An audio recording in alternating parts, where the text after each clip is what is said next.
What's that? About tired of talking to us yet today? It's been quite a bit. Yeah.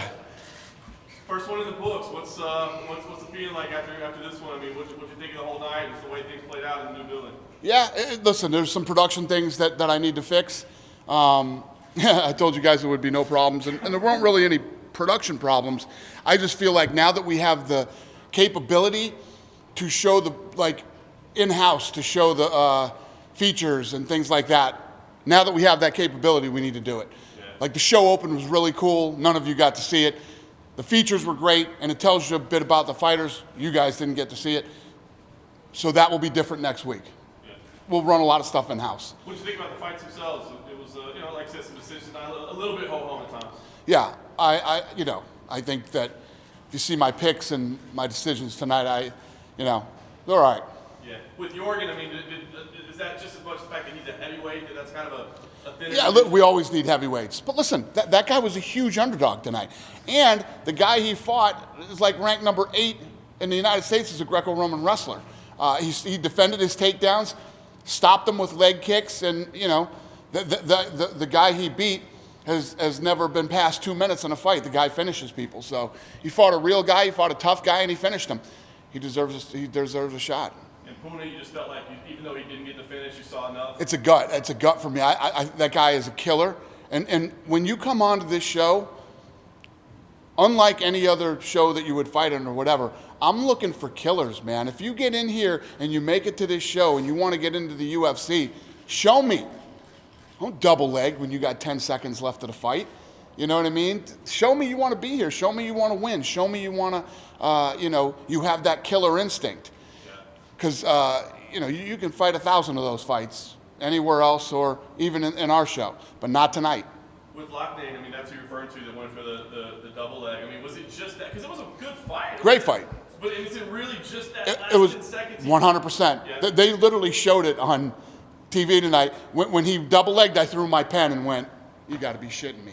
Did he just double-leg him with if less than 10 seconds left of the fight in a fight, you just, yeah. That ruined it for me. So if he does a Holloway, like points to the center and just starts swinging away. Listen, that kid is absolutely going to be in the UFC someday. I mean, he's got the record, he's got the skill, he's got the great story. I think he's hilarious. Just not tonight, man. Not tonight. You think there were nerves in there tonight for these guys? Yeah. Oh, yeah. But you got to be able to. More so. Yeah, and I think tonight was Puna's biggest stage he's ever been on, and. I mean, any of you that have followed fighting long enough and know fighting, he tried to take his head off for 2 straight rounds.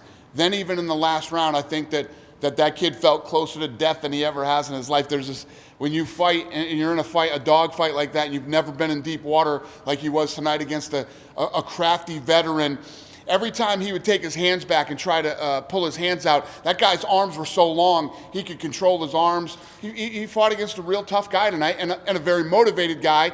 It was his second shot in here, and he wanted to get into the UFC. So, yes, I guarantee you, I can't guarantee you that Puna's going to be a world champion someday and be a big. This guy puts together 3-4 fights in the UFC. He's going to be a very popular fighter.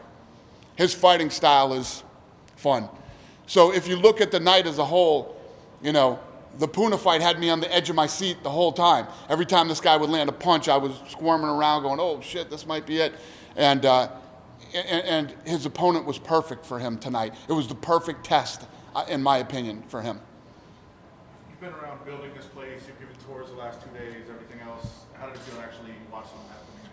It was good. It was fun. Obviously this building's way more comfortable than what we're used to in the past. Just as far as the in-house show for the people who showed up, the families, the media, the friends, we'll do a better job next week. Dana, you mentioned that fans can come and watch the Contender Series, and then you guys. Yeah, that blew up in my face tonight. I guess we started getting inundated with emails and calls and text messages, and the place was already full tonight. So that's something else we got to figure out. When people do, what happened was with the old Tough Gym, it was a very hard place to find. If I gave you directions the first time, it was hard to find. You know what I mean? But people would stumble upon it sometimes, and I'd let people come in and watch. So There's probably 300,000 cars a day that go by here. This isn't a tough place to find. So, yeah, we're gonna have to figure that out. We scale it bigger? Me and my big mouth. Yeah, we'll have to scale it bigger for Tuesday night fights. Yeah. Realistically, how many more seats could you fit in? 1,500. Yeah, so, we could fit another 1,200 people in here than we did tonight. Start selling tickets or just let them in? Huh? Would you sell tickets No. or just let them in? Yeah, just let them in.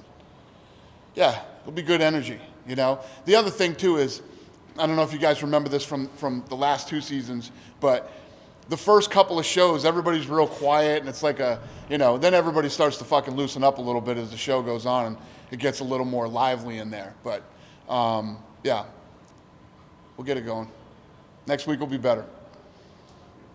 Cool? Thanks, Zach. Thank you, guys. Thanks a lot.